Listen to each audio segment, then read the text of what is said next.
એક વખતે શ્રીજી મહારાજ સંતો ભક્તો સાથે કારિયાણીમાં વસતા ખાચરના દરબારગઢમાં પધાર્યા હતા.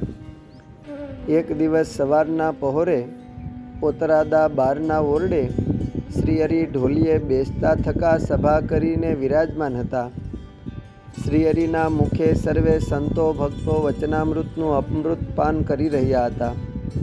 તે વખતે પ્રભુના ભક્ત એવા વીરદાસ પટેલનો સાથી પૂછવા આવ્યો કે અમે આજે સાથી લઈને કે ખેતરે જઈએ?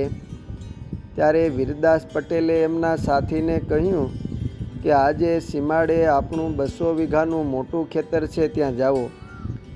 એમ કહી વીરદાસ પટેલે ફરીથી સાથીને પાછો બોલાવીને ભલામણ કરી કે જુઓ, ખેતરમાં અમુક ઠેકાણે બૂટ ઠૂઠા છે, તેની બરાબર સુરત રાખજો, નહીતર રાપડીઓ ભાંગી જશે ને બળદને સાંતીએ આંચકા લાગશે તો કાંધ આવી જશે. એ સાંભળીને શ્રીજી મહારાજે વીરદાસ પટેલને પૂછ્યું કે પટેલ, એવડા મોટા ખેતરમાં બૂટ ઠૂંઠા ક્યાં છે તેની તમને શી રીતે ખબર પડે?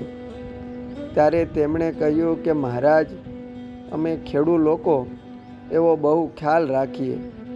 જ્યાં જ્યાં બૂટ ઠૂઠા હોય ત્યાં અમે સાંતી હાંકતી વેળા ઢેફાના એંધાણ કરીએ ને વળી જ્યારે સાંતી હાંકતા ત્યાં પહોંચીએ એ વેળા કળિયું ઊંચું લઈએ, નહીતર રાપણી ભાંગી જાય અને બળદનું કાંધ આવી જાય. ત્યારે શ્રીજી મહારાજ પટેલની સુરતભરી સૂચકતા જોઈને સર્વે સભાજનોને ઉદ્દેશીને સભામાં વાત કરીને બોલ્યા, આ પટેલને 200 વીઘાના ખેતરમાં ક્યાં બૂટ ઠૂઠા છે તેની ખબર છે, પણ આપણને હૃદયરૂપી 5 તસુના ખેતરમાં કેવા મોટા મોટા બૂટ ઠૂઠા છે તેની ખબર નથી.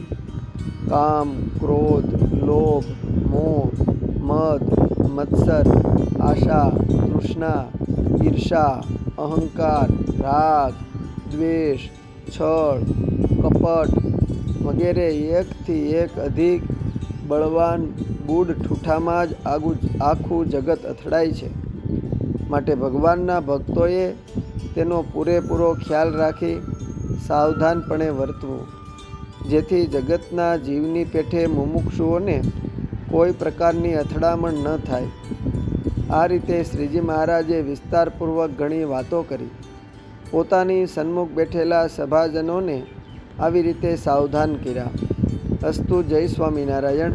સત્સંગ સાગરના મોતીમાંથી